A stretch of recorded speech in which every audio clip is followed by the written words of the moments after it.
for joining us. Nous allons débuter. Merci de vous être connectés. Good morning, good afternoon. Bonjour, bon après-midi, bonne soirée à tous.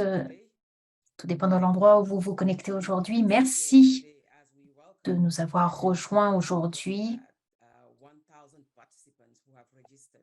et de pouvoir atteindre les 1000 personnes qui se sont inscrites à cet événement,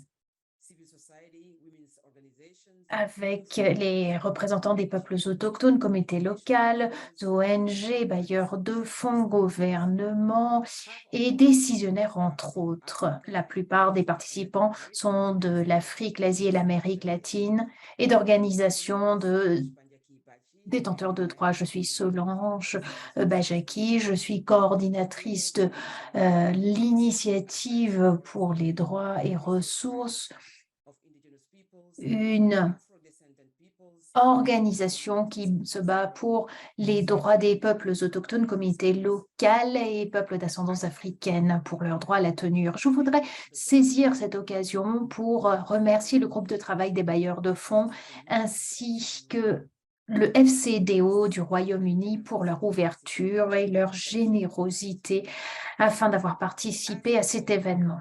Comme nous le savons tous, 22 bailleurs de fonds, notamment 5 fondations et 5 bailleurs de fonds bilatéraux, se sont engagés lors de la COP26 à Glasgow pour contribuer à hauteur de 1,7 milliard de dollars d'ici 2025 pour aider les peuples autochtones et les communautés locales à mettre en œuvre et garantir leurs droits fonciers.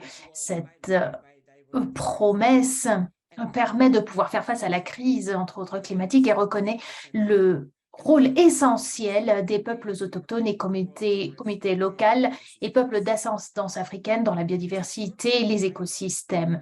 Ce dialogue, le premier de ce genre, qui s'axe sur 5,7 milliards de dollars, est l'occasion pour les bailleurs de fonds de rentrer directement en contact avec les bailleurs de fonds et ainsi pouvoir, afin qu'ils puissent répondre à leurs questions. Nous avons fait part de vos questions et nous espérons que beaucoup pourront être répondus aujourd'hui. Comment est-ce que cette promesse sera tenue? Comment on aura accès aux fonds? Qu'est-ce qui est réalisé pour faire face aux défis du financement pour les entreprises ou les organisations de femmes et de jeunes? Et bien d'autres questions ont été posées. Mais comme vous le savez, en 1 heure et demie, toutes les questions ne peuvent être répondues. Toutefois, la bonne nouvelle est que le groupe de travail des bailleurs de fonds vous diront où avoir accès à davantage d'informations. L'initiative pour les droits et ressources s'associe avec plusieurs acteurs, plateformes, institutions et autres afin de réunir tous les alliés pour aider les droits de tenure pour les peuples autochtones d'ascendance africaine, communautés locales et femmes. Nous sommes là pour créer des espaces de communication avec les bailleurs de fonds afin de pouvoir combler ce fossé et créer des ponts. Aujourd'hui, nous avons des invités de 8 pays du nord et sud global et avons des services d'interprétation en 7 langues, dont le Bahasa, le Népali et le Swahili. Merci d'être aujourd'hui avec nous. Ce dialogue n'est que le début de notre conversation. Et sans plus attendre, je voudrais maintenant vous présenter notre modérateur aujourd'hui, notre sœur Margarita Antonio Matamoros. Margarita est une femme autochtone Miskitu du Nicaragua. Elle est également coordinatrice du programme EINI, Indigenous Women's Fund, du Forum international des femmes autochtones. Ce fonds est le seul fonds mondial créé et dirigé et pour les femmes autochtones. Margarita, merci beaucoup d'être avec nous aujourd'hui et merci de ta disponibilité. Tu as la parole. Nakibawisma. Kumibanira laikulamaikisna. Merci I beaucoup. thank you in my native language as an indigenous Je vous voice. remercie dans ma langue I will moderate natale et je vais animer en espagnol et en anglais. interpretation. N'hésitez pas à avoir recours au service d'interprétation. Aujourd'hui, nous allons débuter avec les remarques liminaires de Darren Walker, le PDG de la Fondation Ford, de Lord Zach Goldsmith, du CFDO du Royaume-Uni, de Chris Penrose Berkeley du FCDO et groupe de travail des bailleurs de fonds de la promesse qui vous présentera un résumé de cette promesse issue de la COP 26, puis après, nous aurons donc un panel afin de réfléchir aux opportunités et aux défis associés aux ressources. Et maintenant, nous invitons le PDG de la Fondation Ford à nous exprimer ses commentaires liminaires. Merci beaucoup, chère animatrice. Merci de votre modération. Et merci à RRI pour son leadership. Merci à tous présents aujourd'hui. Je voudrais également remercier Lord Goldsmith et Chris Penrose ainsi que Jenny Lopez, toute l'équipe des Royaumes-Unis pour leur engagement, pour leur leadership et pour aider les peuples autochtones et les communautés locales. Avant tout, permettez-moi de remercier les représentants des communautés autochtones d'ascendance africaine et réseaux présents ici aujourd'hui. Votre rôle en tant qu'acteur clé et gardien est essentiel et nous permet de pouvoir imaginer un meilleur monde. Et peut-être, permettez-moi de vous fournir un peu de contexte pour placer mes remarques. Comme nous l'avons écouté de Solange, l'année dernière, plusieurs acteurs se sont alliés de façon à proposer ces 1,7 milliard de dollars pour pouvoir assurer ou promettre ces montants pour obtenir et sécuriser ces droits de tenure. Et je suis heureux de pouvoir annoncer cette promesse, car la voix des communautés locales et peuples autochtones est essentielle au travail de la Fondation Ford pour faire face à cette demande. Nous savons qu'il n'y a pas de solution viable, qu'il n'y a pas de solution à la crise issue du changement climatique sans reconnaître les droits des personnes autochtones et des communautés locales. Donc, permettez-moi de vous expliquer ce que Ford réalise et le fait de savoir que ces programmes de subvention n'arrivent pas à aboutir, qu'il n'y a pas de suivi de toutes ces grandes promesses. Et nous devons éviter ceci à cette occasion, car il y a trop en jeu. Nous sommes donc engagés à faire une reddition de comptes sur tout ceci. Et ceci est un point essentiel de cette annonce. Donc, nous écouterons aujourd'hui de ces signatures de cette promesse. Mais je voulais simplement vous dire que l'engagement de la Fondation Ford est très clair et transparent et je voulais vous expliquer ce que nous faisions en ce sens. Nous sommes engagés à $1 million sur 4 ans et ceci rentrera dans tout le processus de financement, des différentes sources de financement de la Fondation. La Fondation a approuvé 68 millions de dollars de subventions. Mais à cet égard, nous avons tout établi sur notre page Internet. Nous sommes en train de pouvoir atteindre ces engagements d'ici à 2025. Cette promesse est essentielle pour nous. Nous cherchons à obtenir des fonds le plus vite. Seuls 17% de nos fonds pour cette promesse ont été assignés aux différentes organisations.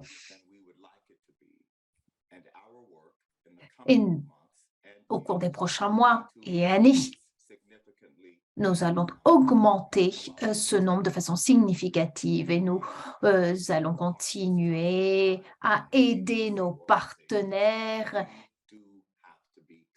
Mais nous devons être clairs et assurer que les organisations reçoivent ces fonds directement. Et voilà à quoi nous nous engageons en fournissant une actualisation annuelle de nos progrès sur une page Internet, en faisant part de nos expériences sur les stratégies qui ont réussi pour pouvoir mobiliser davantage de fonds pour les organisations de base. Et nous devons encourager de nouveaux bailleurs de fonds à s'axer sur la reconnaissance de ces droits et que ceci soit financé. Nous devons continuer à discuter avec nos partenaires des communautés locales et des peuples autochtones pour pouvoir répondre à leurs besoins. Et finalement, permettez-moi de dire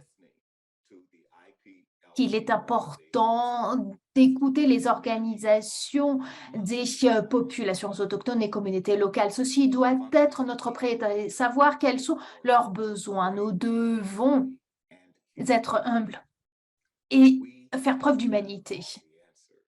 Nous n'avons pas toutes les réponses et nous avons besoin de nos partenaires, notamment et tout particulièrement les organisations des peuples autochtones, afin que nous soyons plus effectifs, afin que qu'il y ait une plus grande responsabilisation.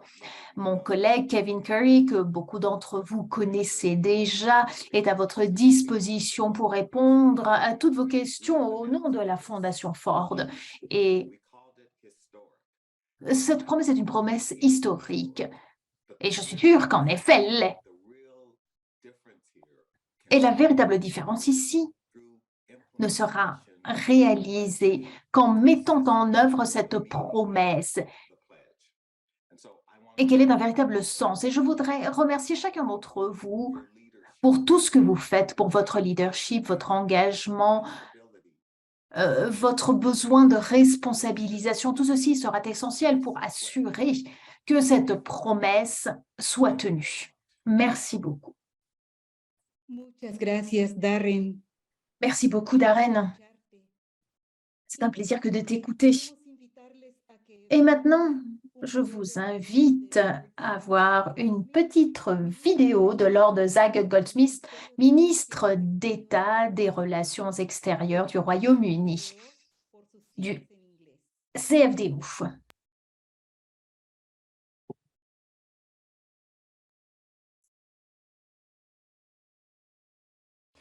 Indigenous peoples and local communities. Les peuples autochtones et communautés locales ont toujours compris cette connexion indivisible entre nos vies, nos économies, nos cultures, nos identités et la nature.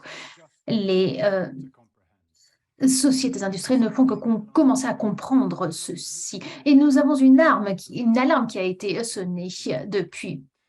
Et nous devons nous réveiller. J'ai eu le privilège de me réunir avec des leaders des communautés autochtones du monde entier au cours de la COP26 à Glasgow. J'ai pu rencontrer des personnes de l'Amérique latine. C'est eux qui sont garants de toutes ces zones forestières, de toute cette biodiversité. Il s'agit des personnes qui prennent soin de la nature et ceci englobe près d'un quart des réserves forestières. C'est quelque chose d'incroyable, ce n'est pas une coïncidence parce que tout le monde le dit, les communautés locales et peuples autochtones cherchent à réduire le déboisement et à s'assurer que la biodiversité persiste, qu'il y ait des zones protégées de la nature et même s'il y a plusieurs acteurs qui ont fait partie du problème, ces peuples ont offert des solutions. C'est ce qu'il faut faire, cela est juste après des générations d'injustice, car beaucoup dépendent de la nature. Il faut comprendre, pour ceux qui comprennent davantage la nature, il faut contribuer à cette protection. Je remercie à tous ceux qui nous ont aidés afin que la politique d'environnement soit une réponse lors de la COP26. Je suis très heureux de cette promesse qui a été réalisée afin que les pays puissent protéger la nature avec toute cette somme d'argent. Et ceci implique la reconnaissance de l'importance des forêts et qu'il faut soutenir les communautés locales, les peuples autochtones. Nous voulons que nos bailleurs de fonds et gouvernements qui nous ont parlé d'1,7 milliard de dollars pour renforcer et s'assurer que les droits de tenure des peuples autochtones et communautés locales soient respectés afin qu'ils puissent aider à la nature. Et ceci prendra du temps, ceci n'est que le début. Nous voulons pouvoir arriver. Nous avons pu développer tout ceci sans soutien jusque-là. Nous devons bénéficier d'un soutien, nous devons obtenir davantage de fonds. Nous voulons que le groupe des bailleurs de fonds puisse améliorer la façon dont nous aidons les peuples autochtones et communautés locales afin de canaliser davantage le soutien, de pouvoir intensifier, qu'il y ait plus de respect et de compréhension, de pouvoir toucher ces communautés locales et peuples autochtones. Ceci est essentiel pour un futur partagé sur cette planète. Donc, il est important de travailler conjointement afin de continuer avec cet héritage de conservation sans peur et de pouvoir travailler en faveur des ressources. Merci. Merci. Maintenant que nous avons exposé le contexte, nous allons céder la parole à Chris Penrose-Buckley du FCDO et groupe de travail sur les bailleurs de fonds de cette promesse. Chris, donnez-nous un aperçu, s'il vous plaît, et puis une actualisation de cette promesse. Merci beaucoup, Margarita, merci beaucoup à Solange et à toute l'équipe d'avoir organisé cet événement si important, étant donné que nous voulons améliorer les choses et concrétiser les choses. Je suis Chris Penrose-Buckley, je suis conseiller senior du FCDO, comme l'a expliqué Margarita. Je suis également directeur du groupe de travail des bailleurs de fonds de la promesse pour permettre plus de reddition de comptes et surtout pour s'assurer que cette promesse soit tenue. Permettez-moi maintenant de parler un petit peu de la promesse elle-même, de vous expliquer notre travail, ce que nous faisons, quelle est notre vision. Et je vais essayer pour cela de le faire en 10 minutes. Est-ce que vous pouvez, s'il vous plaît, passer à l'écran mes diapositives? Right, so let me first, if you go to the next slide, Donc, ici, nous avons les diapositives. Permettez-moi de parler un petit peu du contexte de cette promesse. Et pourquoi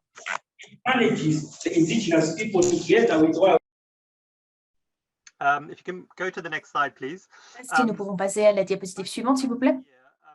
L'année dernière, lorsque l'on parlait de ce que nous pouvions faire au cours de la COP26, je crois beaucoup d'entre nous ont reconnu que même s'il y avait eu beaucoup de tensions sur les droits de tenure au cours des COP précédentes, qu'il fallait s'axer sur les peuples autochtones et qu'ils n'avaient jamais été véritablement au centre des choses.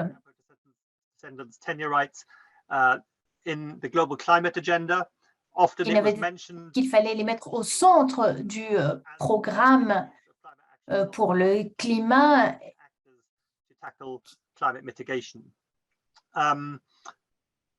There was the UK's presidency focused on nature, and so Le Royaume-Uni s'est axé sur la nature.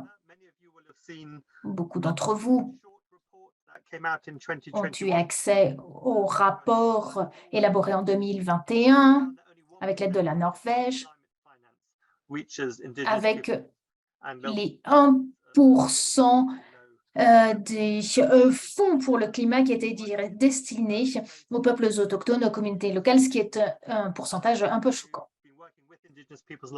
Nous avons travaillé avec les communautés locales, les peuples autochtones et reconnu que ce système de financement ne fonctionnait pas bien, qu'il y avait des barrières complexes et qu'il fallait réagir. Voici un petit peu donc le contexte de cette promesse. Diapositive suivante. Quels sont les objectifs?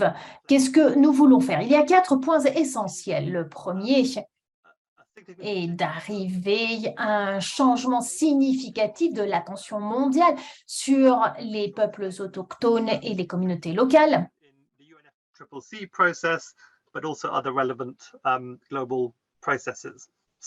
tous les processus mondiaux. Puis après, de mobiliser davantage de ressources, d'argent pour aider les communautés locales et les peuples autochtones afin d'assurer leurs droits fonciers, leurs droits de tenure. Nous voulons davantage de coordination entre les différents acteurs, en reconnaissant que ce n'était pas toujours si facile. Et finalement, on voulait également qu'il y ait un changement au niveau de la volonté politique et reconnaître que la protection des droits fonciers au niveau national devait être réalisée, que ceci était un domaine essentiel. Diapositive suivante. Permettez-moi maintenant de parler un peu de la façon dont fonctionne cette promesse. Beaucoup d'entre vous ont posé des questions sur ce sujet et j'espère que nous pourrons ainsi commencer à répondre à vos questions. Premier point. Vous avez tous vu ce gros titre de 1,7 milliard de dollars. Ce montant dépend des 22 bailleurs de fonds qui sont engagés à fournir des fonds. C'est 1,7 milliard et la somme de tout ce que les différents bailleurs de fonds vont mettre sur la table. Puis, cette promesse est un mix entre les fonds alloués et ce qui n'a pas encore été alloué. C'est-à-dire tout ce qui doit être dépensé sur cette période définie par la promesse. Je crois que ceci est essentiel. Et tout ceci veut dire que ce fonds, disons que ce fonds est alimenté par les propres systèmes ou mécanismes de financement des différents bailleurs de fonds. Chaque bailleur de fonds procède à ses propres décisions et, suivant des critères, peut ainsi faire canaliser ces montants. Et cette promesse n'est pas une promesse qui s'axe uniquement sur l'argent, mais sur comment nous finançons également. Comment pouvons-nous financer de façon plus directe et plus efficace? Et nous nous sommes engagés à travailler sur cela, à changer nos pratiques,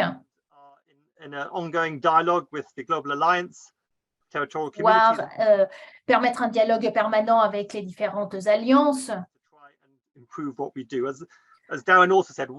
d'améliorer ce que nous faisons. Nous n'avons pas encore toutes les réponses. Nous sommes des acteurs qui voulons travailler pour que les choses se fassent de façon plus efficace. Diapositive suivante. So what can be funded under the pledge?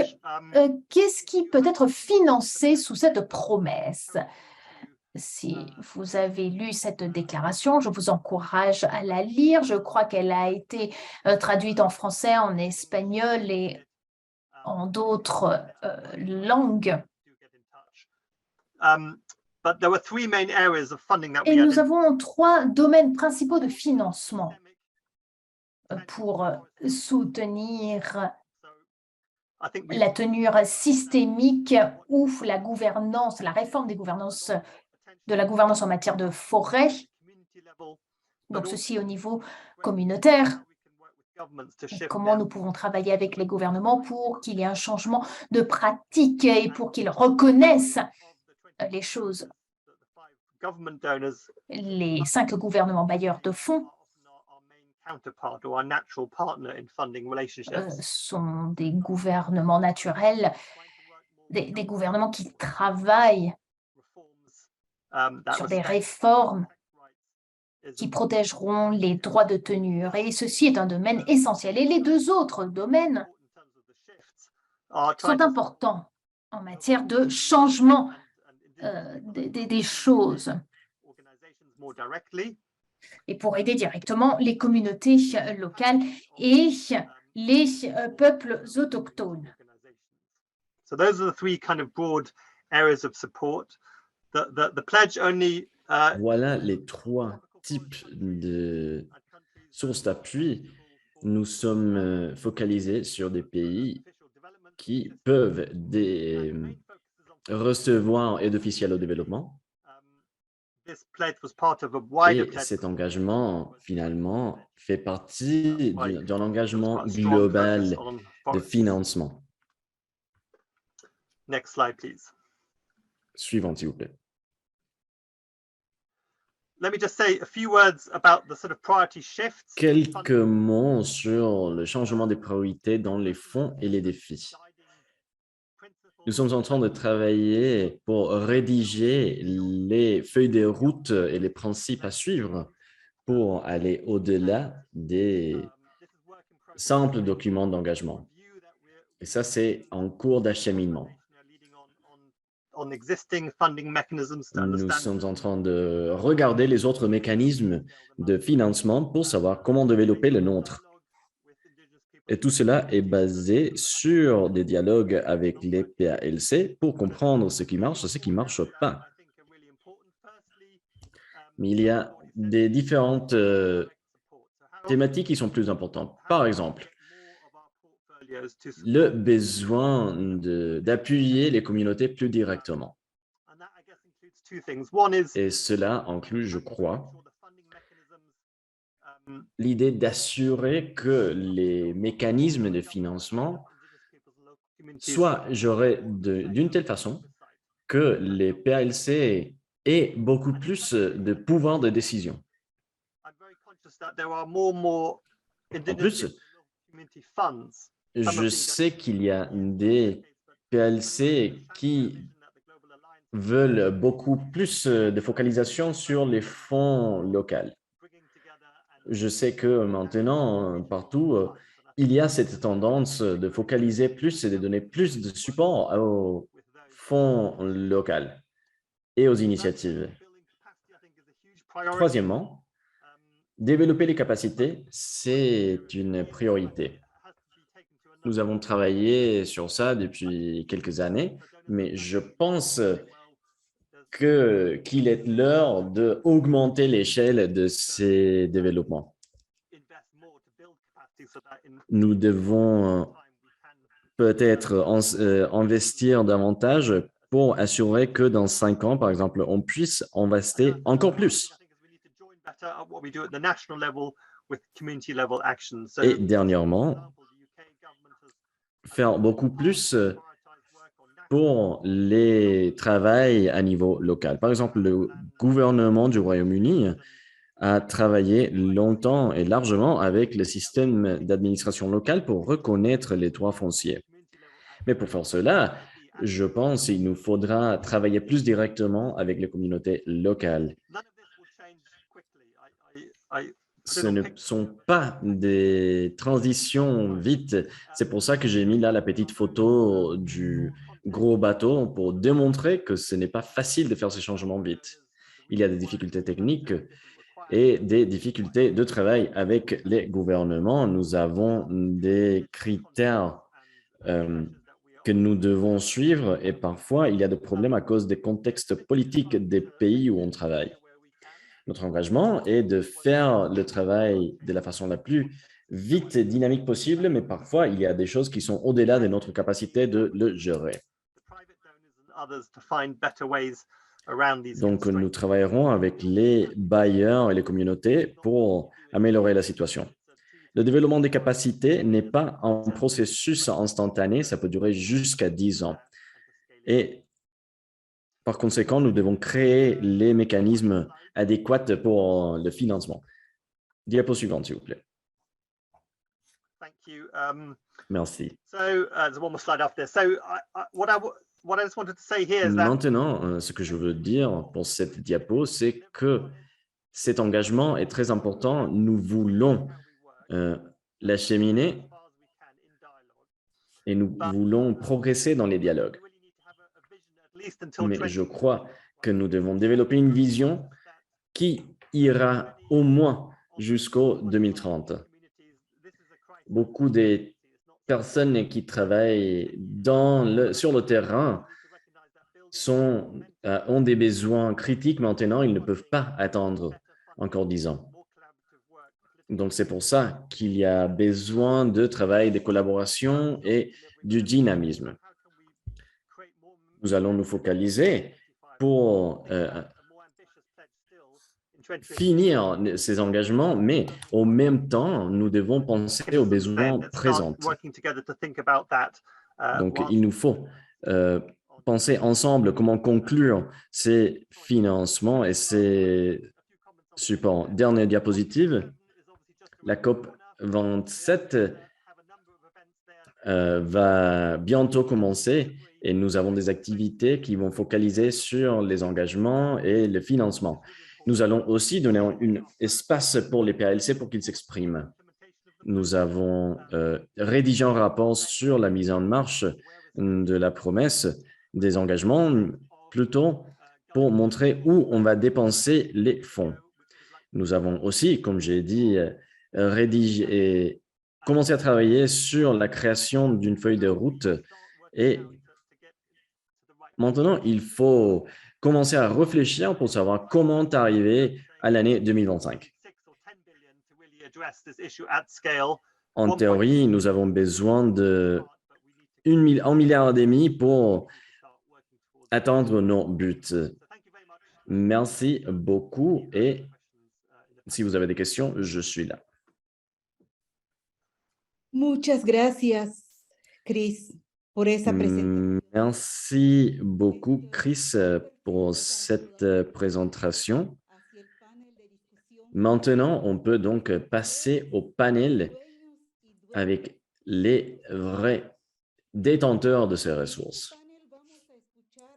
Dans cette discussion table ronde, nous allons écouter vos besoins et vos considérations pour savoir comment canaliser les fonds directement à vos organisations.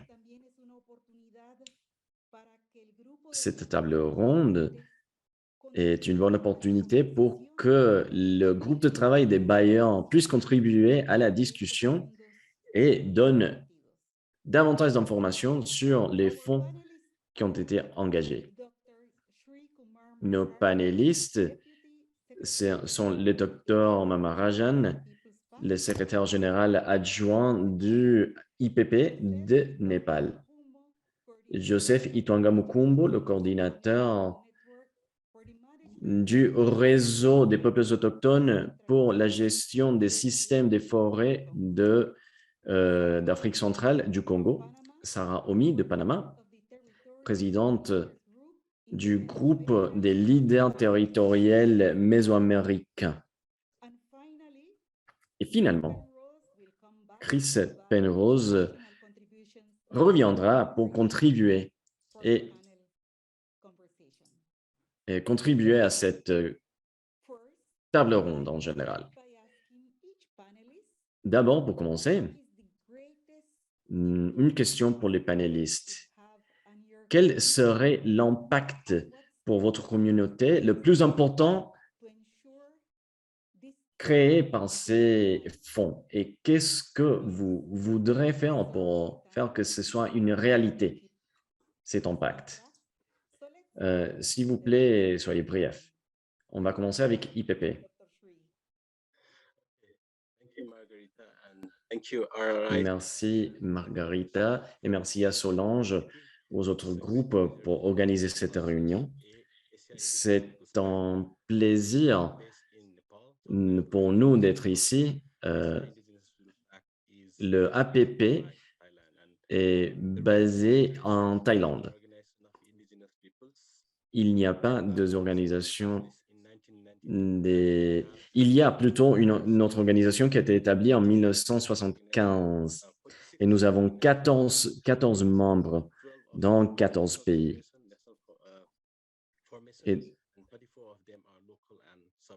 Et beaucoup d'entre ces membres sont des organisations locales. Nous avons 16 organisations des communautés locales, 6 des peuples autochtones, 4 pour la jeunesse. À niveau régional,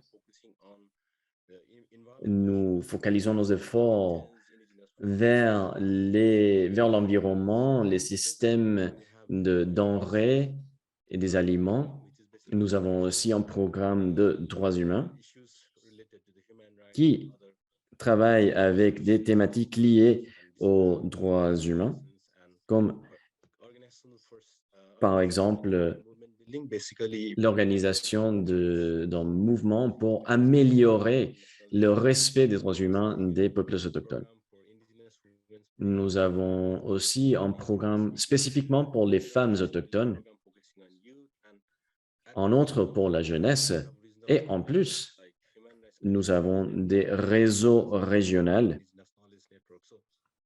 dans des pays tels que le Népal. Donc voilà un petit résumé de ce que nous faisons.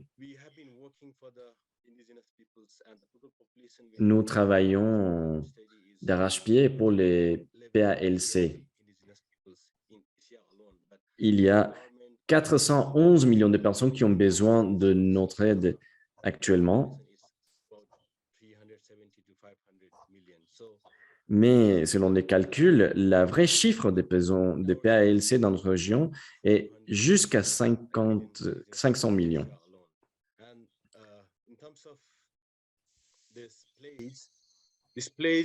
Cet endroit, définitivement, est très important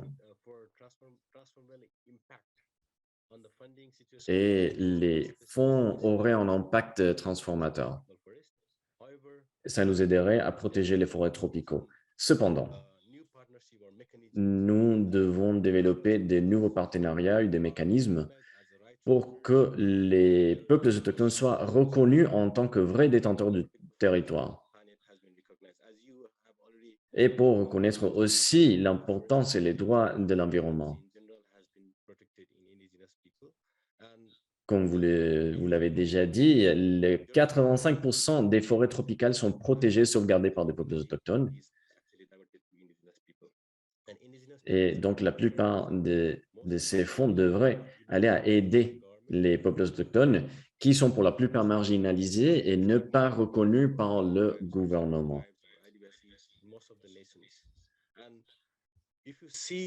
Si vous voyez la pauvreté pour les peuples autochtones est 3 fois plus que les autres types de communautés. Donc, vous voyez, c'est très important d'avoir un dialecte.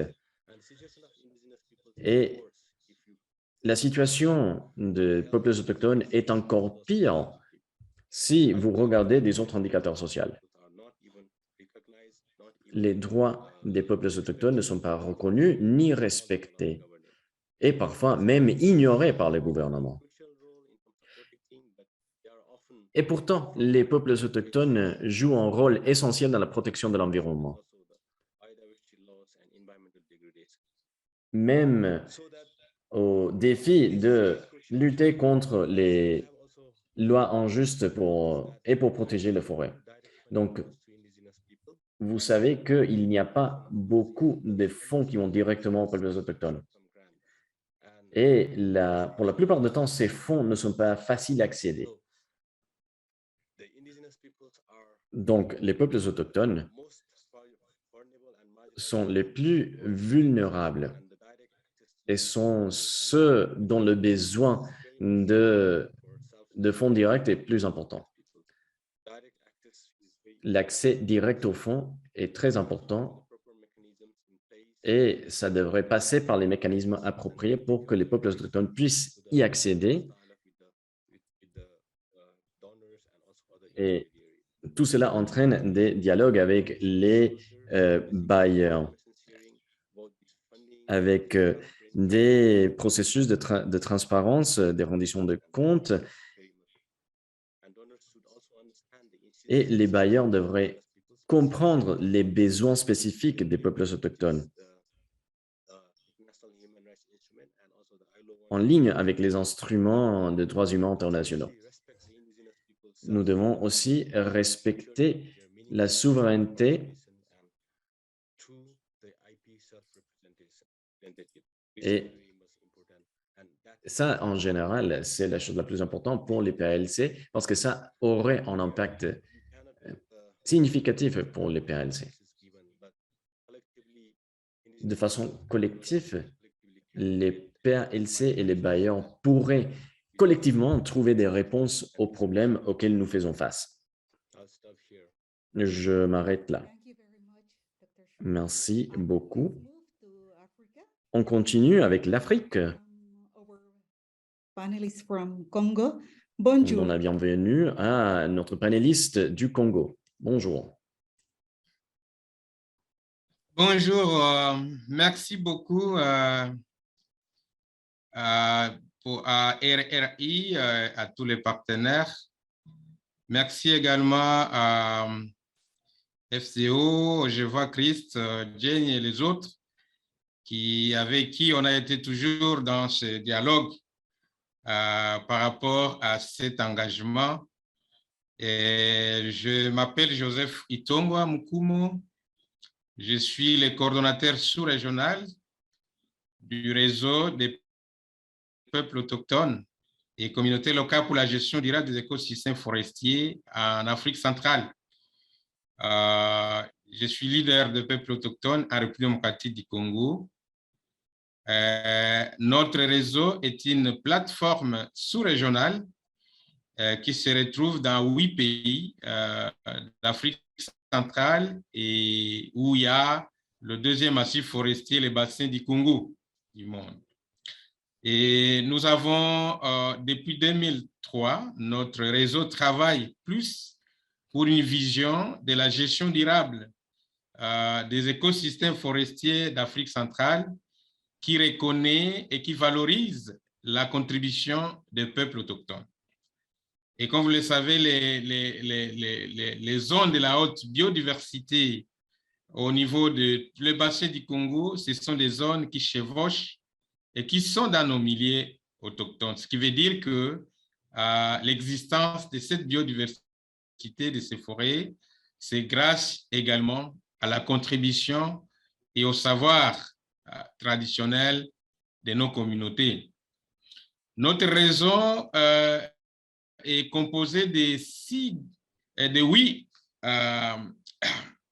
réseaux nationaux qui, à leur sein, qui regroupent beaucoup d'organisations qui travaillent directement pour la défense des droits des communautés au niveau de la base. Nous avons également travaillé pour cette reconnaissance de nos droits et que vous allez voir la plupart de nos acteurs au niveau des pays. Nous avons vraiment constitué une force de travail d'influencer les réformes et les législations au niveau des pays pour la reconnaissance légale des droits des peuples autochtones. Vous allez voir que les pays comme le Congo-Brazzaville, où il y a une loi spécifique sur les droits des peuples autochtones, et nous avons aussi le Congo, la RDC, nous avons également la République centrafricaine qui a ratifié la Convention 69. Donc, c'est notre lutte pour notre droit sur nos territoires et le Repaléa qui est à l'avant-plan avec ces organisations pour amener à pouvoir renforcer nos droits sur le terre par cette reconnaissance légale, car bien même ça reste un défi important pour les États, pour nous, par rapport au gouvernement et aux États. Nous avons plus de 300 organisations qui travaillent directement avec la base, ce qui veut dire que nous constituons déjà pour une communication, pour un travail et une collaboration avec les partenaires et les gouvernements dans le cadre de ces mécanismes. Nous avons estimé que ce travail, cet engagement au niveau de climatique constitue actuellement une grande opportunité pour renforcer notre système traditionnel de gouvernance qui ont fait preuve de maintien de la biodiversité et des changements climatiques, des solutions par rapport au changement climatique et qui du coup donne également, nous considère comme des acteurs clés. Je crois que la communauté internationale, les partenaires, les États, en acceptant cet engagement, ils ont compris qu'ils ont travaillé très longtemps avec des acteurs qui étaient pas suffisants parce qu'ils ont oublié des acteurs clés dans les engagements et les décisions par rapport aux crises climatiques. Et la sécurisation de nos territoires, la reconnaissance de nos efforts, la valorisation de nos capacités constitue réellement un élément clé qui devrait se concentrer ces mécanismes. Et c'est très important parce qu'il faut reconnaître les efforts. Nous menons des efforts, mais ces efforts doivent être reconnus et sécurisés.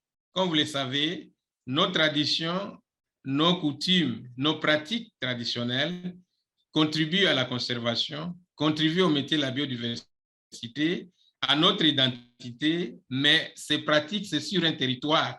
Les territoires constituent le socle de ces pratiques. Et du coup, la sécurisation de ces territoires ne sera pas seulement pour notre bénéfice, ça sera également pour le bénéfice mondial et bénéfice de tout le monde. Donc, c'est très important. On a trouvé que ces mécanismes est une grande opportunité et que maintenant, le défi qui reste est de savoir quand bien même depuis l'année passée, il y a eu ces promesses et qu'il y a des efforts menés pour des communications par rapport à ça. Bien sûr que nous devons étendre ces communications au niveau des communautés pour avoir le même niveau de compréhension et d'information avec ces défis d'accès à l'information. Mais il y a des questions qui restent encore à se poser. Comment concrètement ces mécanismes seront directement accédés à nos communautés? Comment les principes que nous sommes en train de développer, les standards, les normes opérationnelles vont directement s'aligner aux procédures et aux mécanismes du passé de tous ceux qui ont donné ces promesses, les mécanismes bilatéraux, les fondations, comment cela doit être vraiment concrétisé pour que ce qu'on a comme ambition de ces fonds accédés directement par nos communautés soit une réalité. Il y a la question qui se pose également sur le temps. Actuellement, depuis qu'on a donné, c'est déjà une année, mais qu'est-ce qui va se passer? Comment ces fonds et les communautés attendent la concrétisation de cela? Et la collaboration avec des réseaux de peuples autochtones sous-régionaux, comment cela doit se faire, doit se passer pour que réellement, nous qui avons déjà des programmes au niveau de la région, comment ces programmes vont se greffer à nos activités quotidiennes. Les REPALIAC a un cadre stratégique avec des activités bien précises qui s'alignent avec ce mécanisme. Comment ce mécanisme pourra quand même s'aligner et se poser sur les actions déjà et dispositions existantes. Nous avons également la communication, l'accès à l'information quand nous avons des zones et de nos communautés qui sont dans les zones isolées. Autant de questions restent encore pendantes, quand bien même les efforts d'information, d'élaboration des standards, des mécanismes sont en train d'être faits. Je crois qu'il y a lieu d'évoluer dans ce sens, mais il y a mieux de concrétiser ces promesses pour que ça soit vraiment une réalité et au-delà d'informations. Merci.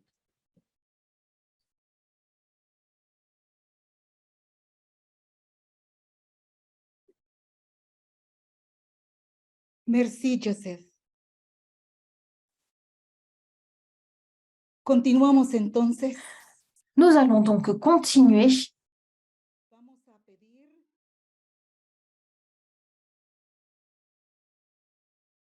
a nuestra hermana Sara Omi. Nous allons céder la parole à notre invitée Sarah Omi Y por favor, Sara, siempre estamos de prendre le micro. Adelante, hermana. Sarah, tu as la parole. Muy buenos días, saludarte, Margarita, por la moderación. Bonjour à tous, merci beaucoup Margarita d'animer cette rencontre très importante. Bonjour à Solange, bonjour à mes frères de l'Asie et de l'Afrique, bonjour à Chris. Je crois que c'est un espace de grande importance pour pouvoir mettre en relief la participation des peuples autochtones et communautés locales, notamment des femmes. Je suis du Panama, du peuple Ndera, puis présidente des femmes leaders territoriales de Mésoamérique, de l'Alliance mésoaméricaine des peuples et des forêts.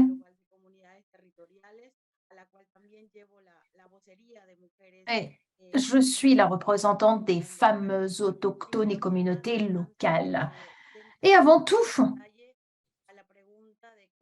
avant de passer dans le détail et de savoir ce qui serait idéal par rapport à cette promesse, je sens que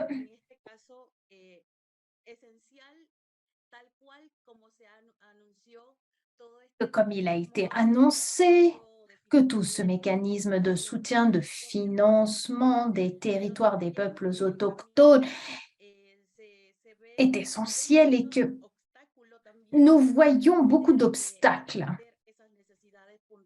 afin de répondre aux besoins ponctuels des territoires et en outre des femmes.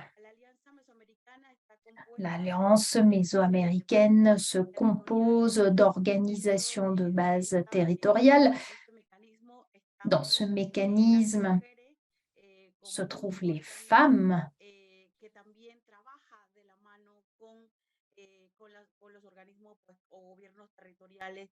travaillent avec les gouvernements territoriaux desquels font partie l'Alliance mésoaméricaine, et ceci va du Panama au Mexique. Nous avons travaillé sur un programme régional de genre et de changement climatique qui s'articule autour de 5 axes pour renforcer la base sociale des femmes de la région. Nous espérons que les résultats permettront des modèles d'organisation communautaire, de légalisation de groupes de femmes, avec des programmes de renforcement institutionnel, avec la création d'un programme propre, l'implication des femmes, jeunes et fillettes dans tout le processus. Et deuxièmement, nous avons un renforcement des capacités productives des femmes et des communautés. Nous aspirons à ce qu'il y ait plus d'accès aux terres, à plus de droits de tenure pour les femmes autochtones et des communautés locales.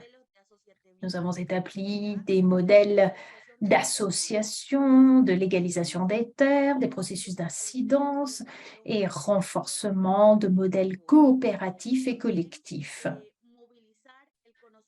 Il est important de favoriser les différents processus organisationnels dirigés par des femmes autochtones et des communautés locales, car les connaissances des femmes productrices doivent être renforcées, surtout au niveau de la production d'aliments pour les familles, pour la création de revenus, entre autres.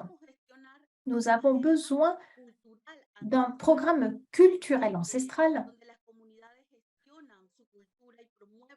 où les communautés puissent promouvoir la médecine traditionnelle, l'art, la langue autochtone, la tradition, etc. Et cinquième point, la sécurité financière à travers des politiques et des lignes de financement pour la reprise après des catastrophes naturelles pour les femmes des peuples autochtones et communautés locales, car nous sommes, nous, femmes, en première ligne et nous avons besoin d'un accompagnement afin d'avancer dans la protection de notre mère, la Terre. Nous avons besoin, d'autre part, d'une gestion partagée des pertes entre gouvernements et peuples autochtones et communautés locales.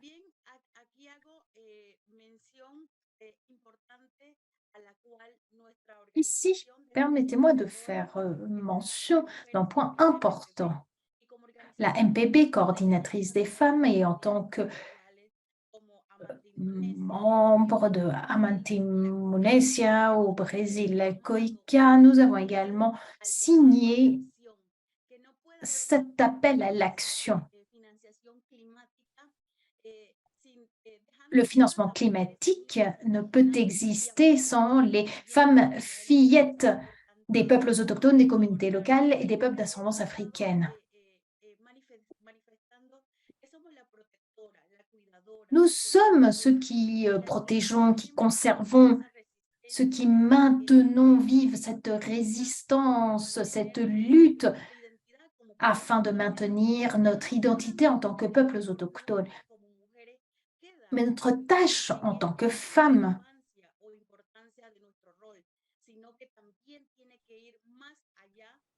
va au-delà de ce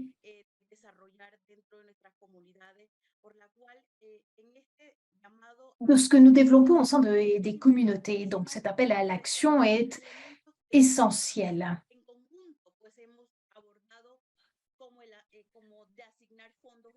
C'est pourquoi l'allocation de fonds spécifiques pour garantir les droits des femmes et des fillettes autochtones d'ascendance africaine est essentielle, que nous devons aider au processus qui reconnaissent ces droits. Nous devons créer des espaces pour un dialogue critique sur des réformes politiques avec la participation des femmes autochtones et des peuples d'ascendance africaine et communautés locales, et surtout garantir un financement pour que les femmes autochtones des communautés locales puissent se préparer au dialogue avec les gouvernements, les bailleurs de fonds, pour garantir la participation de celles-ci dans l'élaboration de politiques. Récemment, nous sommes allés à la semaine du climat à New York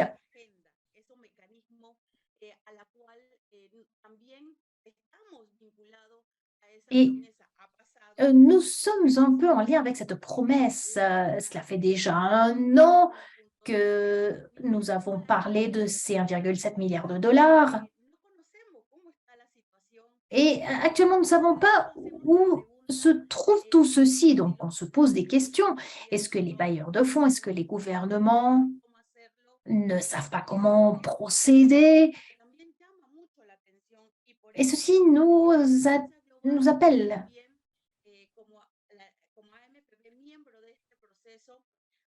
En tant que membre de ce processus, nous cherchons à lancer une plateforme de financement afin que les bailleurs de fonds, les gouvernements, les alliés puissent voir comment ces investissements doivent se réaliser directement. que se enfoca a ese nuevo, como decir, nuevo ideal, nuevo compromiso. Car ceci est un nouvel idéal et il faut travailler de concert pour pouvoir faire face aux défis que relèvent les différents territoires et pour la défense des droits de tenure et pour défendre cette initiative mondiale. Dans le cadre de la Mésoamérique, nous avons lancé la plateforme mésoaméricaine. Il s'agit d'un mécanisme accessible qui permet de contribuer aux aspirations des peuples autochtones. Nous savons que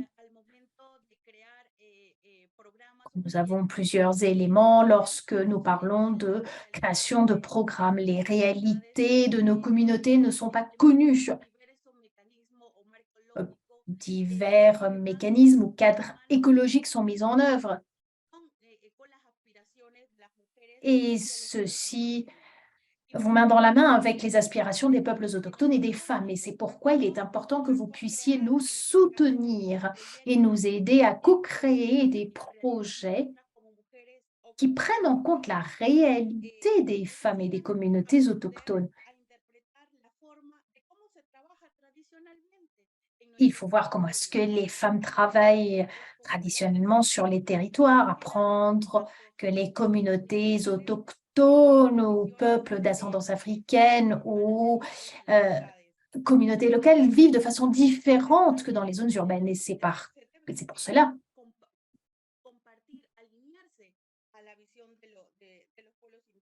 faut prendre en compte certains éléments afin de s'aligner sur la vision des peuples autochtones. D'autre part, il faut se rapprocher davantage des communautés.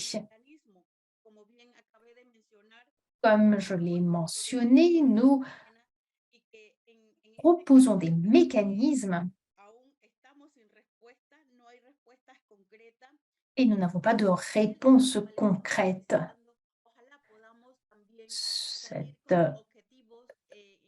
Ce webinaire, l'idée de pouvoir tirer des éléments concrets pour répondre à des besoins concrets. Nous sommes victimes de violences, nous sommes victimes de situations spécifiques,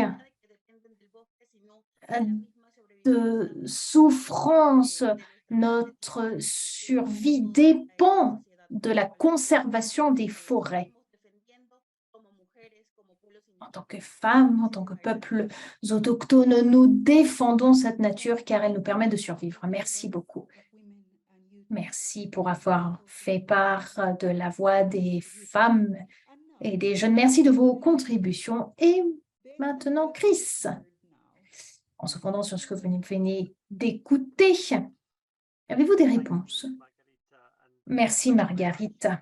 Et merci beaucoup à tous nos invités pour vos réflexions, vos commentaires sur la réalité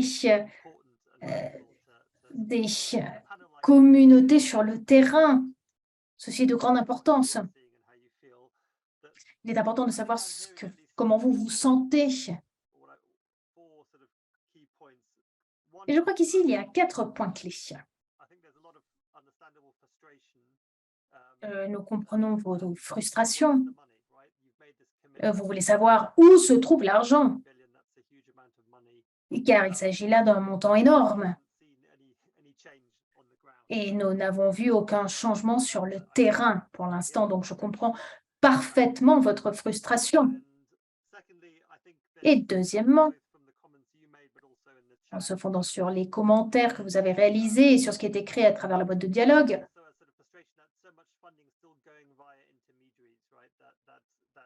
vous exprimez votre frustration au fait que beaucoup de ce financement continue de passer par des intermédiaires, que peu est envoyé directement, que beaucoup passent par de grandes organisations et peu se voient sur le terrain.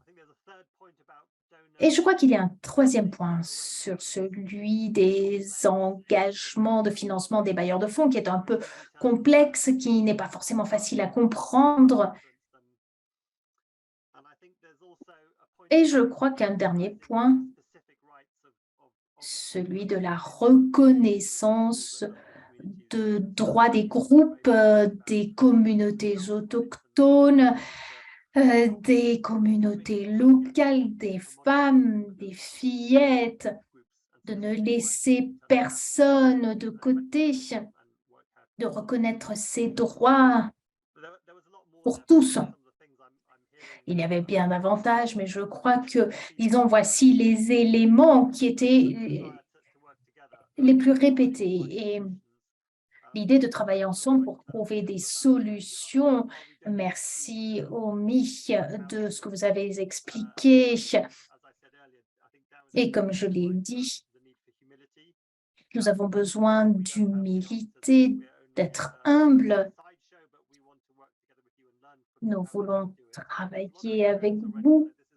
Il y a beaucoup d'expériences déjà acquises. On ne part pas de zéro. Nous avons des relations très fortes déjà établies entre les organisations communautaires, entre les bailleurs de fonds. Mais comme je l'ai expliqué juste au début de ma présentation, je crois qu'il y a des tensions, que nous avons eu une opportunité politique au cours de la COP26 d'assurer ce financement, mais le système n'a pas encore changé. Et ceci prendra du temps pour changer ce système, afin que ce financement soit dépensé de façon plus efficace et que vous voyez les résultats sur le terrain. Et ceci prendra du temps. Je sais que nous n'avons pas beaucoup de temps, que nous faisons face à une urgence climatique.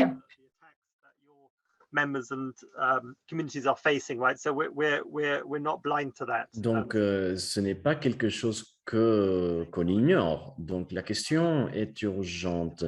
Mais en même temps, développer des nouveaux systèmes, ça prend du temps pour trouver des nouveaux mécanismes et modalités de financement pour assurer que encore plus des fonds soient transmis directement aux communautés.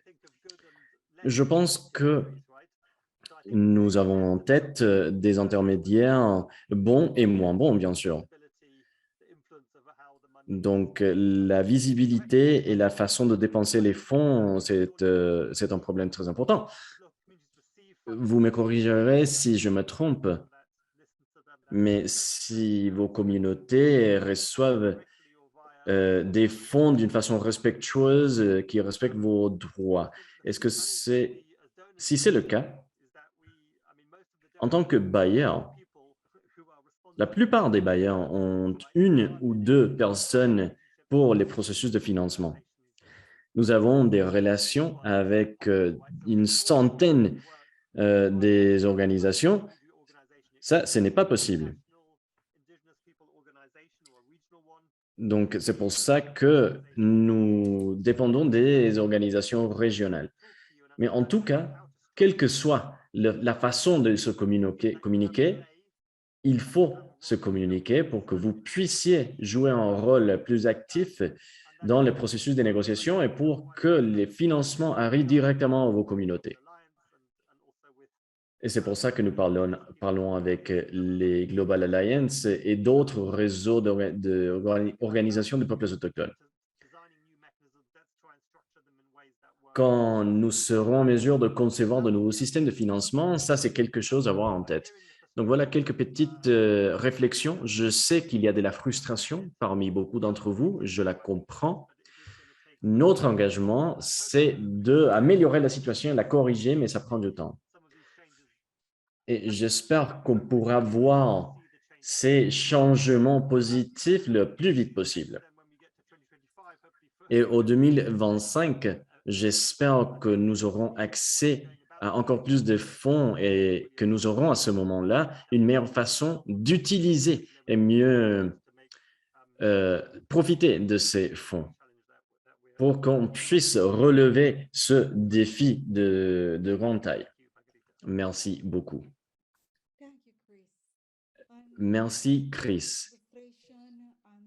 parmi tous ces sentiments de frustration et des pratiques négatives, est-ce que vous avez des pratiques positives à partager avec nous? Je me tourne vers vous. Il y a des barrières. Comment les communautés locales, les peuples autochtones peuvent mieux s'allier avec le gouvernement pour surmonter ces obstacles, les obstacles politiques?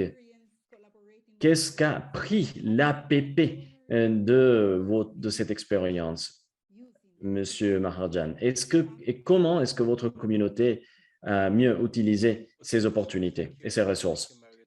Merci beaucoup et merci beaucoup pour cette question. Les peuples autochtones sont aux marges dans la sphère politique qui ne tient compte les besoins des peuples autochtones. Cependant, il y a des cas où les peuples autochtones, et tout ça je dis selon mon expérience, des peuples autochtones qui travaillent directement avec le gouvernement pour protéger l'environnement, lutter contre le changement climatique, entre autres. La chose la plus importante, c'est les droits au territoire, les droits communautaires, le droit à la souveraineté. Et une des raisons pour laquelle les peuples autochtones sont exclus de la sphère politique, c'est à cause de différents types de discrimination. Cependant, nous sommes en train d'organiser des activités avec les gouvernements pour surmonter ce problème. Quant à la santé, les connaissances et les traditions médicales des peuples autochtones évoluent.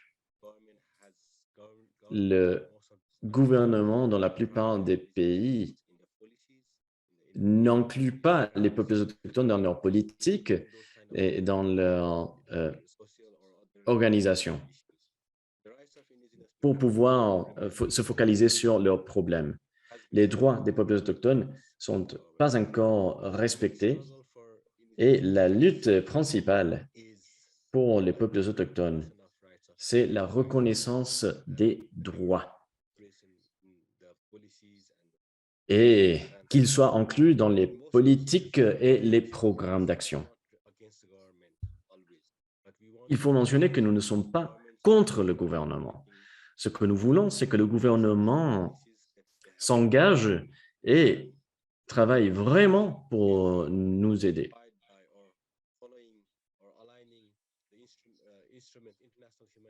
Et nous demandons aussi qu'ils misent en marche les instruments internationaux et nationaux qu'ils ont déjà approuvés. Les peuples autochtones sont engagés dans ce travail-là à niveau régional et national. Et au-delà de ça, nous voulons travailler avec les différents gouvernements. Nous avons commencé des programmes et des projets, plutôt des gouvernances collectives. Nous avons aussi travaillé sur la création des marques qui représentent les peuples autochtones et qui représentent les associations, des entrepreneurs, des peuples autochtones. Et cela est vrai pour le Népal et pour l'Indonésie. Le rôle des bailleurs ici et des différentes agences de l'ONU, c'est à faciliter ce travail. Et nous croyons que dans ce domaine-là, il y a effectivement des opportunités pour faire respecter les mêmes droits et se développer en même temps. Pour votre information, les mécanismes globaux et régionaux sont en appui très important pour développer et faire respecter les droits des peuples autochtones. En Asie, Les peuples autochtones ont déjà commencé à discuter les mécanismes de financement pour nos communautés. Nous avons discuté sur comment assurer un meilleur accès à ces fonds. C'est-à-dire, nous avons déjà commencé à intégrer nos méthodes et nos objectifs avec notre travail avec les bailleurs. Merci. We only have limited time. Nous avons très peu de temps. And in our time is Pourquoi in a Zoom, we really need to serve time. est-ce que dans nos villages, nous avons beaucoup de temps, mais pas sur Zoom? Congo, Joseph, vous avez parlé de la situation si difficile dans le Congo. recommendation, how to Quelles sont vos recommandations pour combler ce vide? a strong constitution. What are your main Quels sont vos atouts principaux dans votre région? 2 minutes, s'il vous plaît. Merci beaucoup. Je crois qu'on a fait allusion, Chris l'a dit, on a fait allusion à des obstacles, des procédures, des partenaires, de la manière dont on croit aux efforts, aux capacités des peuples autochtones, la perception de partenaires sur les capacités des peuples autochtones.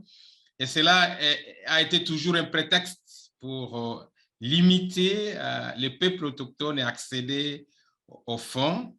Et il y a également les zones isolées des peuples autochtones. Tout ça, ça devient des prétextes et ce sont vraiment des barrières. En termes de recommandations, je crois qu'il faut tester des bonnes expériences qui ont réussi. Nous avons des atouts, nous avons eu des capacités à influencer, par exemple, nos gouvernements. Nous avons déjà, j'ai parlé de ces atouts d'influence des réformes légales. Nous avions même des lois spécifiques, nous avons influencé. Et les efforts de conservation, nous avons déjà des organisations qui travaillent, qui ont développé des actions. Nous avons démontré les capacités de conservation à travers des terres conservées par les peuples autochtones. Ça veut dire qu'il y a déjà des atouts par rapport à ça, quand bien même il y a des obstacles que j'ai évoqués. Alors, en termes de recommandations, comme je peux revenir sur ça, il faut tester déjà les bonnes expériences.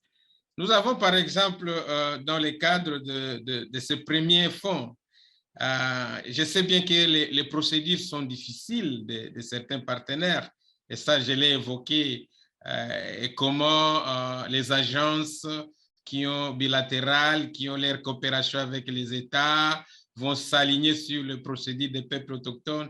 Tout ça, ce sont des questions, mais il y a à côté de cela, des partenariats qui existent. Par exemple, je donne le cas dans ce cas de ces mécanismes, il y a déjà des petites premières expériences avec, par exemple, le fonds Bezos dans le cadre des projets sous-régionaux, des partenariats pour les forêts, pour le peuple, la nature et le climat. Comment on peut déjà commencer à comprendre les priorités des peuples autochtones, à analyser les systèmes de gouvernance, à analyser les systèmes d'organisation qui existent, à analyser déjà le réseau de peuples autochtones et comment ils travaillent et comment engager déjà des dialogues, renforcer les capacités et expérimenter déjà les capacités des peuples autochtones dans les systèmes de gouvernance et même dans les fonds. Je crois que ce sont des aspects qu'il faut déjà commencer à engager. Il y a des cadres, il y a des plans qui existent. Il y a mon collègue, mon frère de l'Asie qui a évoqué le fait qu'il y a des mécanismes financiers déjà qui existent et auxquels les organisations de peuples autochtones ont accédé. Pourquoi ne pas partir des expériences qui ont réussi et renforcer cela? Pourquoi ne pas vraiment penser à matérialiser ces cadres avec un dialogue direct avec le peuple autochtone au niveau des terrains et voir déjà les expériences et comment signer directement des engagements avec les peuples autochtones, les réseaux, leurs structures représentatives.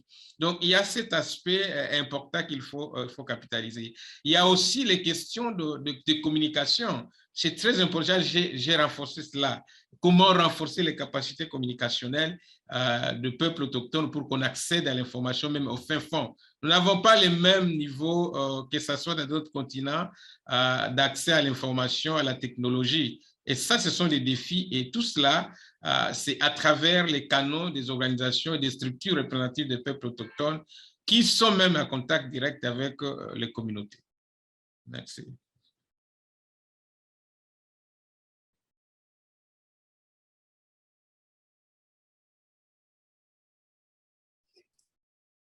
Thank you very much. Merci beaucoup. Querida Sara, Sarah, hablaste de las mujeres, vous avez parlé des femmes, de la revitalisation culturelle et des différents sujets cómo lograr associés. Quelles sont vos réflexions finales? Comment attendre realmente un financement plus grand dans votre région? por favor, hermana. Sí, sí. Sí, primeramente Premièrement, es saber si están dispuestos a cumplir nous devons savoir si les acteurs veulent vraiment involucrados en este proceso, faire ces engagements. a cumplir el acuerdo. Si ils ont la volonté de donner ce qu'ils ont promis, donc dans le fonds territorial pour la Mésoamérique et les différents réseaux tels que le fonds Chandia, où il y a des agendas qui sont focalisés sur les femmes. Donc, il devrait avoir une focalisation encore plus efficace sur les problèmes des femmes pour mieux résoudre leurs problèmes. À manière de conclusion, je vous dis ça et j'espère avoir des réponses positives. Je sais que c'est très difficile, mais également, ce n'est pas une source de frustration, c'est un besoin. Nous avons besoin de travailler et les peuples autochtones et les réseaux de femmes continuent à travailler d'arrache-pied pour réaliser et conclure ce projet et protéger la mer, notre mer, la Terre, qui souffre beaucoup pour qu'on puisse guérir notre planète. Merci. Merci beaucoup, Sarah. Chris, vous avez 1 minute Final thoughts? avant des conclusions. Oui, merci. Merci de m'avoir donné l'opportunité d'avoir écouté vos réflexions. Je pense que ce qui a été mentionné sur les alliances avec les gouvernements, c'est très important. Il y a eu un commentaire dans le chat sur les processus d'origine du gouvernement, d'origine du terrain. Je pense que nous pouvons travailler beaucoup plus en collaboration entre les gouvernements et les différents acteurs pour assurer que les réformes nationales plutôt et le travail sur le terrain puissent interagir. Quant à nous, il nous faut continuer à vous écouter. Et je pense que la COP26 a été un pas en avant. Nous verrons si ça sera un événement historique ou non. Je crois que c'est l'histoire qui le dira. Mais je crois qu'en tout cas, cette réunion de la COP26 a été suffisante pour construire des engagements et pour continuer à faire venir plus de financement pour avoir un vrai changement dans les communautés. Nous voyons déjà que ces financements ont un impact positif pour la communauté. Donc, merci beaucoup pour cette opportunité. Merci beaucoup à nos frères et sœurs dans cette table ronde pour avoir partagé vos expériences avec nous. Il y a beaucoup de questions. Il y a des questions dans la fenêtre du chat, par exemple, et le groupe de travail s'engage à répondre à chacune de vos questions, au-delà de ce qui a été mentionné dans ce panel. La dernière partie de notre réunion, c'est Clémency, la responsable des droits des femmes en Colombie et la fondatrice de la Fondation nationale des femmes afrodescendantes du Cauca en Colombie. Nous avons aussi notre frère Peter Kipelo, en leader et directeur de l'équipe Kitale, le groupe de travail de développement de capacité au Kenya. Clemencia. Étant donné les perspectives des peuples autochtones et des peuples afrodescendants, quelles sont tes réflexions sur les fonds? Et quelle est l'information que vous voulez partager avec les bailleurs? Merci beaucoup. Bonjour de la Colombie. Je m'appelle Clemencia. Je fais partie de l'Association des femmes du Cauca. Nous sommes protectrices de la vie et de l'environnement. Pour nous, écouter les projets qui utilisent les 1,7 milliard de dollars pour améliorer la vie des peuples autochtones et afrodescendants est un pas positif. Cependant, si vous voulez combler le vide historique du financement direct aux peuples autochtones, communautés locales et peuples afrodescendants, il est absolument nécessaire de respecter, avoir en tête les droits des femmes et filles afrodescendantes et penser à assurer que le financement pour le climat ne laisse de côté à personne, et en particulier les femmes et les filles. Et cela est particulièrement vrai pour les communautés noires en Amérique latine. Pour cette dernière communauté, on devrait penser à donner des réparations pour compenser la souffrance créée par l'esclavage historique.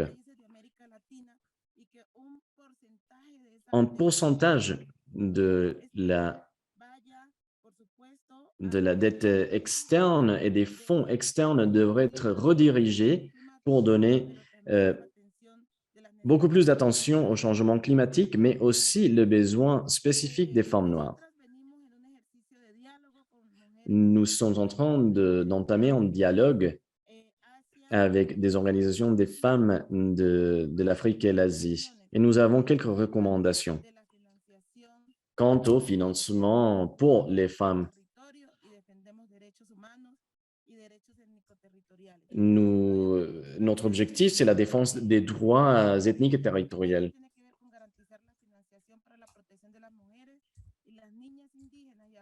La protection des filles et femmes afrodescendantes et les communautés locales ont des droits dans le territoire. Dans mon cas particulier, j'ai été victime de 2 menaces et on a tenté de me tuer spécifiquement parce que je suis quelqu'un qui fait le plaidoyer pour les droits humains. Nous pouvons voir qu'en Colombie, il y a des violations graves des droits des femmes humaines, des femmes et filles. Nous sommes cependant sur le terrain, dans le territoire, nous sommes les gardiens des ressources de l'eau pour le bénéfice de tout le monde. Deuxièmement, nous croyons qu'on doit garantir le financement pour créer des mécanismes de protection pour les femmes et les filles afrodescendantes, pour les protéger contre la violence et surtout à la criminalisation à cause de notre travail et ce qu'on fait. Et dernièrement, dans cet espace, c'est très important d'établir un dialogue effectif et direct avec les peuples autochtones, communautés locales et afrodescendantes, parce que la plupart des actions que nous menons sont le fruit de la collaboration. Et tout cela sert à reconnaître les droits des différentes communautés et à travers notre coopération, on créera des mécanismes d'appui et de collaboration. Je crois que c'est très important de se focaliser dans l'égalité. Maintenant, je suis la conseillère présidentielle pour l'égalité plutôt des femmes en Colombie. Et nous avons besoin de mener des actions spécifiques pour assurer l'égalité pendant mon mandat à la tête de cette organisation. Nous sommes en train aussi de parler avec le gouvernement pour que les droits des femmes soient au centre.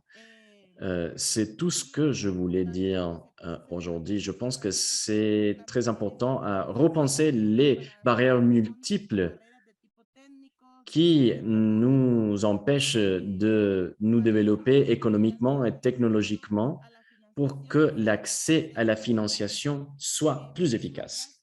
Merci beaucoup pour me permettre de m'exprimer et pour laisser que les femmes soient entendues. Je pense que c'est l'espace correct pour développer la compréhension de nos contextes et besoins. Merci beaucoup. Merci. C'est le moment de fêter tout ce qui a été des peuples qui ont obtenu des objectifs et qui en attendent des objectifs est très important au Kenya. Le gouvernement a transformé une partie du territoire Kontelgong en réserve naturelle.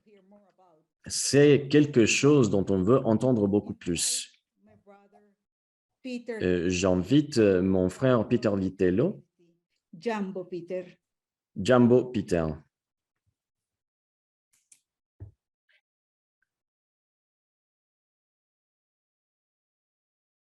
Okay, yeah, Jambo, thank you very much. I was talking to myself. Merci beaucoup. J'avais pas allumé mon micro. Je vais utiliser les 5 minutes qu'on m'a accordées. Je m'appelle Peter Kitello de la communauté au Kenya.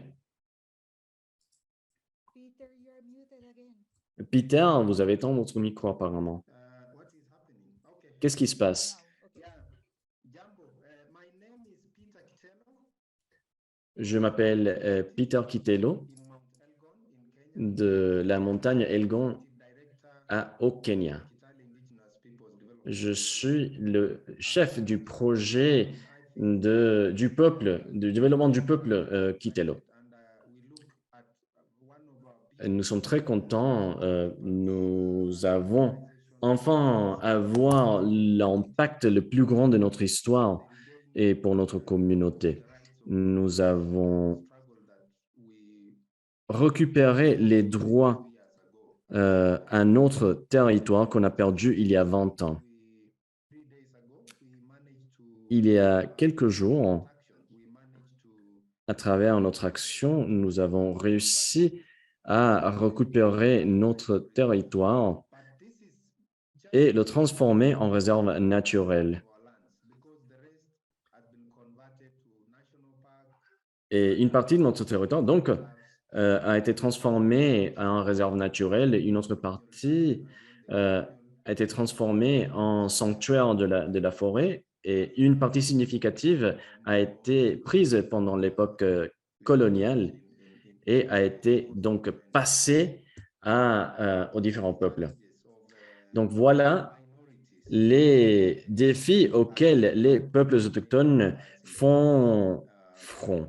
Et maintenant, je vais juste faire un résumé. Et je pense que les gens qui se sont exprimés ont parlé des choses que moi j'avais déjà en tête. Funding. I think the biggest challenge of funding for small organizations like ourselves. Je crois que le financement ne dépend. Si nous avons besoin donc d'informations. Et justement, j'ai appris de ce financement lorsque j'ai assisté à la PAC, le congrès des partis à Kigali, car je ne savais pas.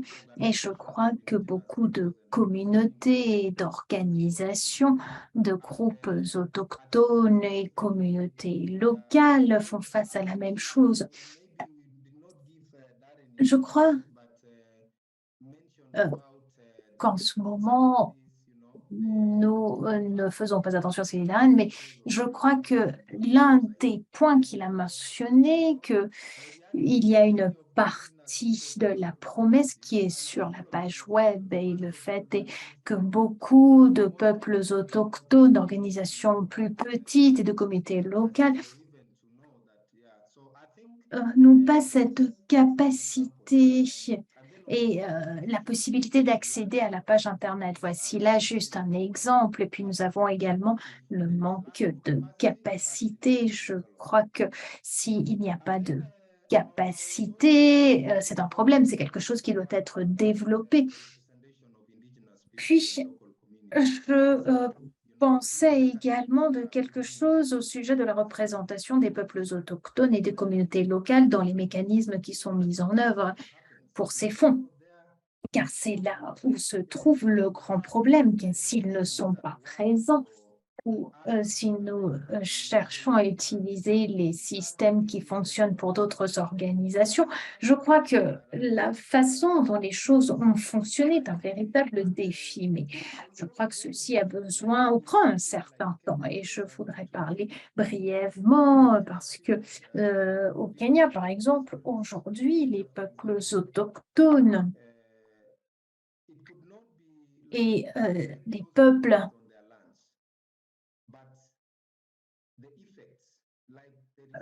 autochtones n'ont pas de droit sur, c'est pas qu'il y ait des lois de tenure, mais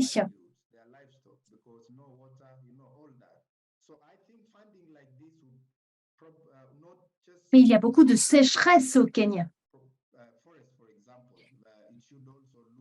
Et je crois que ce financement ne doit pas être exclusif aux forêts. Nous devons aborder des aspects différents. Les communautés forestières au Kenya, nous pouvons voir que des choses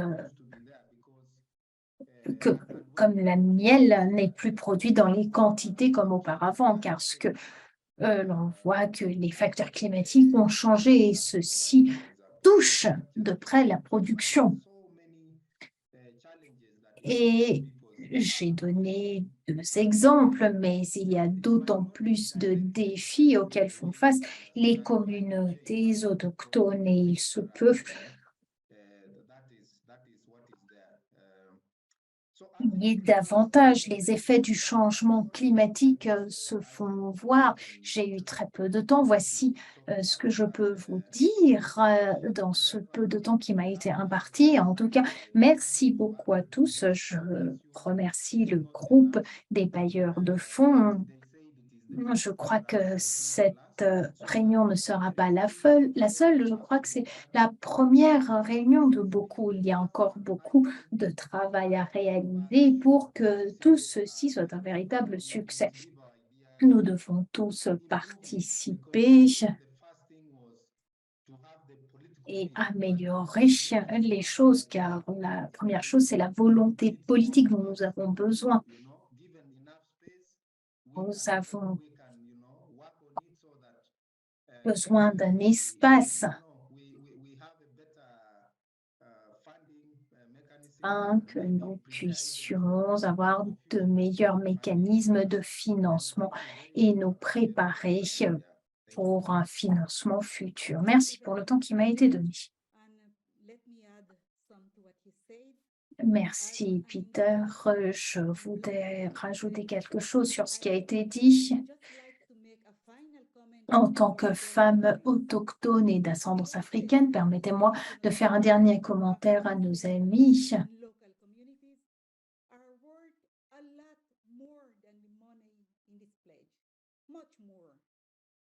Que les femmes valent bien davantage que l'argent.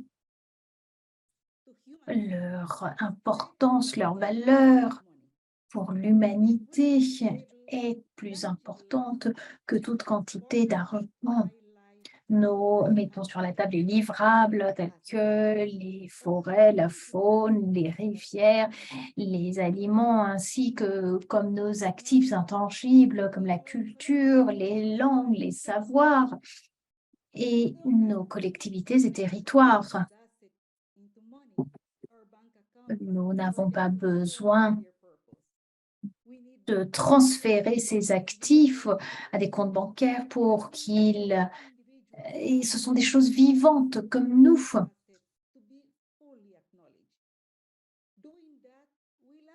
Et que nos actifs soient reconnus pleinement. Nous pouvons ainsi garantir le bien-être de tous.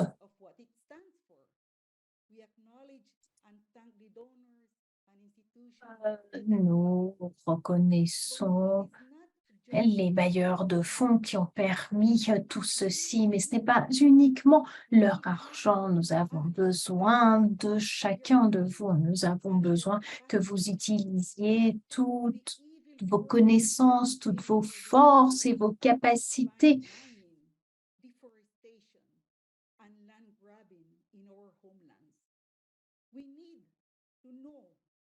Le déboisement et autres qui veulent ruiner nos terres. Nous sommes tous dans une lutte commune. C'est notre lutte et nous espérons pouvoir continuer avec cette collaboration.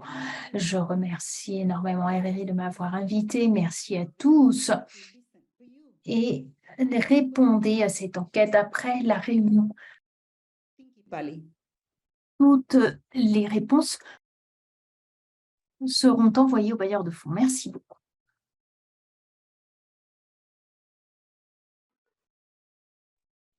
Thank you. Thank you. Merci. Merci. Gracias. Thank you, everyone. Thank you so much, Peter, Margarita, Sarah, Shri, Joseph. Merci, Peter, Margarita. Merci à tous. Joseph, merci à vous. Merci de votre participation à tous. Très bonne journée, très bonne soirée. Au revoir. Merci à tous. Il s'est agi d'un dialogue très enrichissant et très